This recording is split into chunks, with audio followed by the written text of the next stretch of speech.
బడిలో బతుకులు తీర్చిదిద్ది మా భవితకు బాటలు వేసి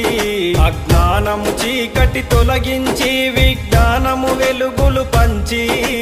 డాక్టరులను కలెక్టర్లను ఇంజనీరులను శాస్త్రవేత్తలను ఎందరెందరో మేధావులను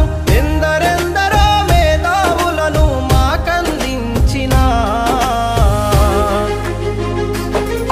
ఓ గురువులార మీకు పాదాభివందనాలు మా ఉపాధ్యాయుల